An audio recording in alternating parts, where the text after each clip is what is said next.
امروز داخل این ویدیو قصد داریم به تفصیل وقایع عبور اسکندر از بلوچستان فعلی رو توضیح بدیم و بگیم که چی شد که طبق برخی منابع اینطور گفته میشه که بیش از 3/4 لشکر اسکندر در این راه نابود شدن. در واقع قبل از اینکه بخوایم بریم سراغ اصل ویدیو و بخوایم توضیحاتمون رو شروع بکنیم، بهتره بگیم که تقسیمات بلوچستان فعلی اونی نیست که اسکندر ازش گذشته و عبور کرده، بلکه جغرافی نگاران یونانی در اون زمان بلوچستان رو به 3 بخش تقسیم می‌کردن. قسمت اول یا بخش اوریتیایی که به رود هنگول ختم می‌شده. بخش دوم در واقع بخش ایختوفاکی یا ماهیخواران بوده که در واقع سواحل جنوبی منطقه مکران و بلوچستان فعلی رو شامل می‌شده. بخش سوم هم گدروزیا نام داشته که گدروزیا در اون موقع از شرق به رود آرابیوس یا هنگول، از غرب به دماغه جاسک و کرمان، از جنوب به دریای ایریترا یا مکران و از شمال به درنگیا یا سیستان، هرات و هیرمند محدود می شده. در واقع اسکندر مقدونی بعد از اینکه ساتراپ‌های شرقی امپراتوری هخامنشی رو تصرف میکنه، راهی هند میشه تا دورترین نقطه جهان متمدن اون روز رو که دارای ثروت هنگفتی هم بوده به تصرف خودش در بیاره. اما علیرغم تجربه فراوان جنگی و نیروی کارآمدی که اسکندر با خودش همراه داشته، به خاطر مقاومت‌هایی که هندی‌ها از خودشون نشون میدن، اسکندر موفق نمیشه پاش رو فراتر از ایالت سند بذاره و به همین دلیل تصمیم میگیره بعد از این سفر جنگی که سپاهیانش خسته و فرسوده شدن، از شرق به سمت غرب بیاد و با ثروت عظیم و غنایم زیادی که به دست آورده به یونان برگرده.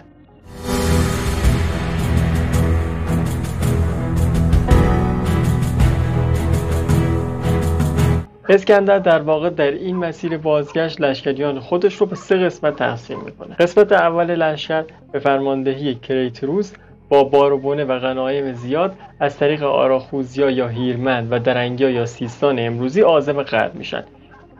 افرادی که در این قسمت لشکر حضور داشتن در واقع بیشتر شامل افراد بیمار و زخمی و یا ضعیف لشکر میشدن. بخش دوم لشکر به فرماندهی ناخوس با یک ناوگان دریایی از رود سند و از راه دریای مکران که یونانی ها در اون موقع بهش ایریترا میگفتن عازم خلیج فارس میشن و در واقع از مسیر دریا راه خودشون رو ادامه میدن. و بخش سوم یا بخش اصلی سپاه اسکندر، فرماندهی خود اسکندر، راه گدروزیا یا بلوچستان کنونی رو انتخاب میکنن. در واقع راویان و اطرافیان اسکندر به اون گفته بودن که سمیرامیس ملکه افسانه آشور و کوروش پادشاه هخامنشی در لشکرکشی خود به بلوچستان شکست خوردند و سمیرامیس تنها با 20 نفر و کوروش فقط با 7 نفر تونستن از این سرزمین جون سالم به در ببرن و به اون این پیشنهاد رو میدادن که از سرگذشت این چند نفر درس بگیره و این راه رو برای برگشت انتخاب نکنه. اما در واقع اسکندر که فردی ماجراجو و جاه طلب بوده و میخواسته نشون بده که دارای قدرتی افسانه‌ایه، با وجود سخنان مشاوران و اطرافیان خودش روی تصمیم خودش یعنی عبور از گدروزیا پافشاری میکنه. آرابیوس که امروز رود پورالی هم نامیده میشه وارد سرزمین اوریتیان ها میشه که مردمانی شجاع بودن. مورخین در واقع این سرزمین رو شرقی ترین بخش گدروزیا و بلوچستان کهن میدونن که از رود آرابیوس یا پورالی در شرق شروع می شده و به رود تومروس در غرب ختم می شده که البته امروز رود تومروس با نام رود هنگول شناخته میشه. قبایل ساکن در سرزمین اوریتیان ها هوریت ها، هورها، اورایی و اوری هم میگفتن. در واقع مردمان این سرزمین از ثروت و موقعیت طبیعی ممتازی در سواحل اقیانوس هند برخوردار بودند و در مقابل لشکریان اسکندر ایستادگی میکنن و با اونها میجنگن. اما از اونجایی که مردمان این منطقه در اون موقع دارای ارتش منظمی نبودن، پس از مدتی از اسکندر شکست میخورن و پایتخت سرزمین هوریتیان ها یا رامباکیا به تصرف اسکندر در میاد. اینطور گفته میشه که رامباکیا همون بیله کنونیه. پس از فتح رامباکیا، هفستیون فرمانده ارشد اسکندر در این شهر به ارتش اسکندر میپیونده پس از اینکه اسکندر در رامباکیا مستقر میشه، پادشاه اوریت‌ها و رهبران قبایل اونها با هدایایی نزد اسکندر میان. اسکندر اهمیت اونها رو بهشون برمیگردونه. اما نهایتا سردار خودش یعنی آپولوفانس رو به عنوان ساتراپ سرزمین اوریت‌ها منصوب میکنه و فرماندهی گارد اونجا رو هم به لئوناتوس میده. اسکندر پس از عبور از گردنهای غربی کوههای اوریتیایی وارد سرزمین یختوفاگی‌ها میشه. این سرزمین در واقع امروزه همون سواحل مکران رو شامل میشه. طبق بررسی که اسکندر در رابطه با مردم این سرزمین انجام میده، نهایتاً به این نتیجه میرسه که مردم یختوفاگی ماهیگیر و دامدار هستن. اسکندر هم پس از مدتی که با جغرافیای منطقه آشنا میشه، بالاخره روشی برای یافتن آب شیرین در سواحل مکران پیدا میکنه. اون در واقع در سواحل شنی دریای مکران شروع میکنه به حفر کردن گودالهایی برای دستیابی به آب شیرین و تازه. اما اسکندر و سربازانش پس از عبور از سواحل مکران به گدروزیا میرسن.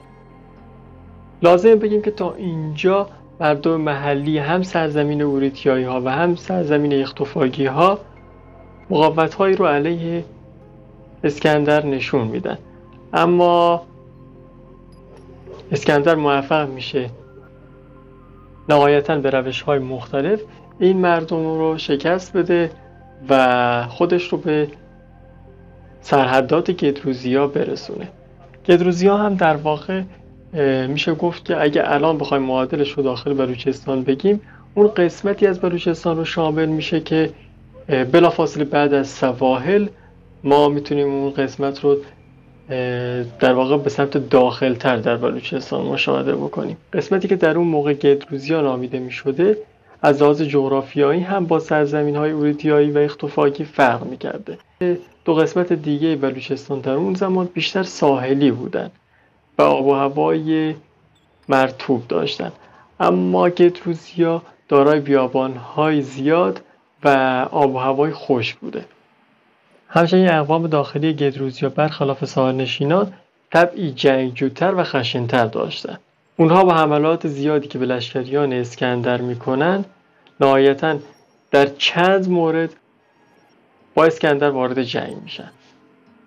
در نتیجه این نبردهای پراکنده که توسط مردم معترض به اسکندر و یونانی ها انجام میشن و همچنین به دلیل سختی عبور از بیابانهای گدروزیا، شیوع بیماری در بین سپاهیان اسکندر زیاد میشه تا جایی که اسکندر که از هند با 120,000 پیاده و 15,000 سوار حرکت کرده بود، وقتی به پورا یا بنپور امروزی میرسه، بیش از نیمی از اونها یا حتی طبق برخی منابع بیش از 3/4 از لشکر خودش رو از دست داده بود. اما نهایتاً پس از حدود 60 روز عبور از سرزمین اوریتیایی ها، اسکندر به پورا یا بنپور میرسه که در واقع در اون زمان پایتخت گدروزیا بوده. نهایتاً با رسیدن اسکندر به پورا، باقی مانده سپاه اون فرصت پیدا میکنن پس از یک راهپیمایی طولانی در زیر سایه نخل‌های بلند بنپور استراحت کنند و بدون ترس از آب فراوان و گوارای رودخانه بنپور بیاشامند. اسکندر هم پس از سر و سامان دادن به امور سپاه، پیک‌های تیزرویی به سیستان و هرات و خراسان، پارس و دیگر مناطق تحت تصرف خودش میفرسته تا از همه این مناطق سردارهای همراه با آذوقه و مایحتاج سپاه در کرمان به اسکندر بپیوندند و سرانجام هم اسکندر در پاییز سال 3250 قبل از میلاد به کرمان میرسه و همراه با سایر لشکریان باقی مانده خودش جشن میگیره. ما میشه گفت که اسکندر علیرغم تمام تلفاتی که داده بود، برای تشکر خلاصی از این بلای بزرگ 7 روز و 7 شب جشن میگیره. همچنین در جای دیگه اومده که اسکندر آنچنان در گدروزیا دچار مشکل میشه که برای فتح کل آسیا اونقدر به زحمت نیفتاده بود. در واقع مشکلات اسکندر رو داخل سرزمین بلوچستان اگه بخوایم جمع‌بندی بکنیم، بهتره که بیشتر اون رو به سرزمین گدروزیا نسبت بدیم و اون هم به خاطر عدم آشنایی اسکندر با بیابونها و جغرافیای اون منطقه که باعث می شده مردم محلی معترض که نسبت به یونانی ها دل خوشی نداشتن بتونن در طی چند حمله ضرباتی رو به لشکر اسکندر وارد بکنن.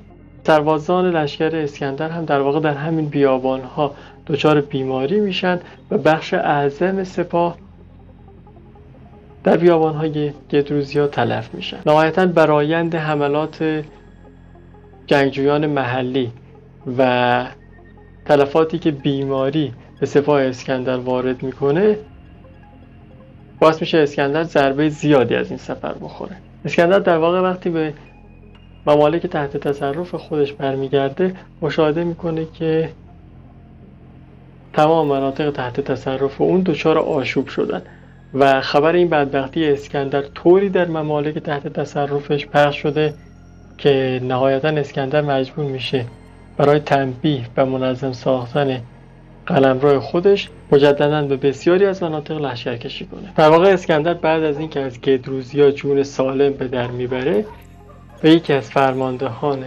ارتش خودش مأموریت میده تا از دریای مکران و خلیج فارس عبور بکنه و برای اسکندر گزارشی در رابطه با این آبها تهیه کنه. این سردار که نسارک نام داره در رابطه با این سفر در سفرنامه خودش اینطور می نویسه که مقصود اسکندر از مأمور نمودن نسارک به این سفر این بوده که سواحل بلوچستان، کرمان و خوزستان رو به دقت بررسی بکنه تا راهی پیدا بکنه برای ایجاد مراودات تجاری از مصر به ایران و هندوستان. نسارک همچنین اینطور می نویسه که اسکندر در واقع قصد داشته کشتی‌های زیادی رو ترتیب بده و خودش به شخصه از دهنه رود سند تا دریای ایریترا و فارس سفر بکنه. در واقع در اجرای کردن این تصمیم اصرار زیادی هم داشته، اما چیزی که مانع اجرای کردن این تصمیم میشه اینه که اسکندر از دو چیز وحشت داشته. اول اینکه مبادا سفرش طولانی بشه و به این واسطه قشونی که در ایران داره بی‌نظم و متفرق بشن.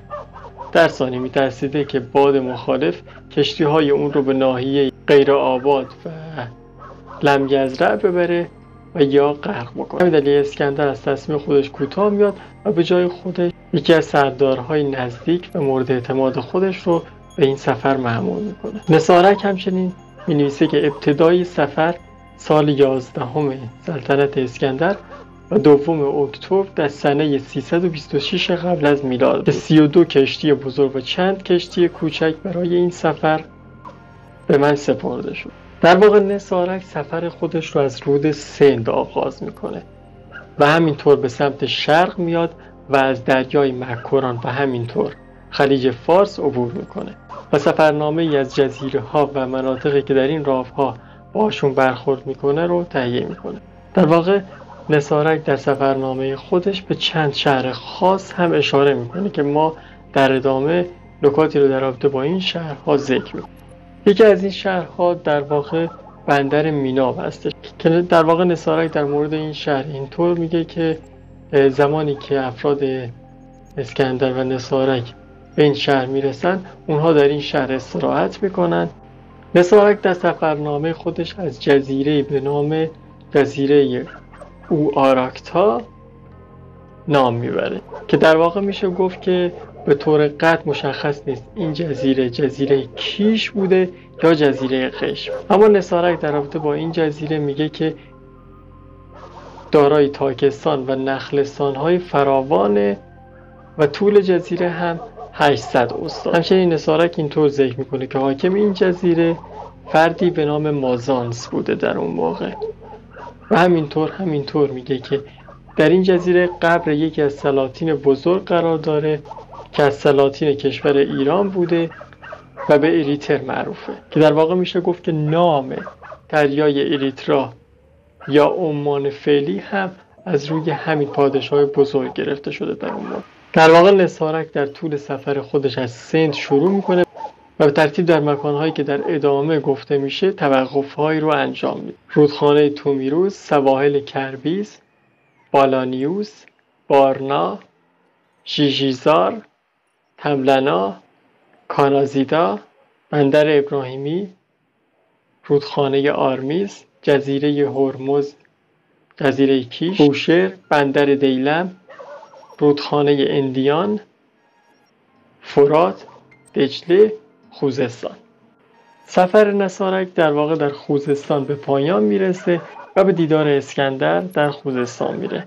اسکندر هم 2 تاج طلایی، یکی به نصارک که امیر دریا و سردار کشتی‌های او بوده و دیگری هم به لئونات که سپهسالار قشون اون بوده اعطا میکنه. همچنین مواجب قشونی که همراه نصارک بودن و تا اون وقت حقوقشون عقب افتاده بود رو در همون موقع بهشون پرداخت میکنه. اسکندر بعد از این موفقیت قصد داشت کشتی‌های زیادی رو حاضر کنه و به نصارک بسپره تا سواحل عربستان و دریای احمر رو هم طی بکنن و این دریاها رو بررسی بکنن. اما مرگ اسکندر جلوی عملی شدن این فکر اون رو میگیره و نهایتا این تصمیم به انجام نمیرسه. این ویدیو هم به اتمام رسید و از شما خیلی خیلی متشکریم تا اینجای کار همراه ما بودید و ما در واقع در این کانال قصد داریم سلسله ها و وقایع مختلف تاریخی رو بررسی بکنیم، البته با این رویکرد که داخل هر کدوم از این وقایع توجه ویژه‌ای به منطقه بلوچستان و شرایط و وقایع این منطقه در اون زمان و همچنین نقشی که مردم اون منطقه در این وقایع داشتن یا نداشتن توضیح بدیم. همچنین منابع مداخل این ویدیو رو میتونید مشاهده بکنید.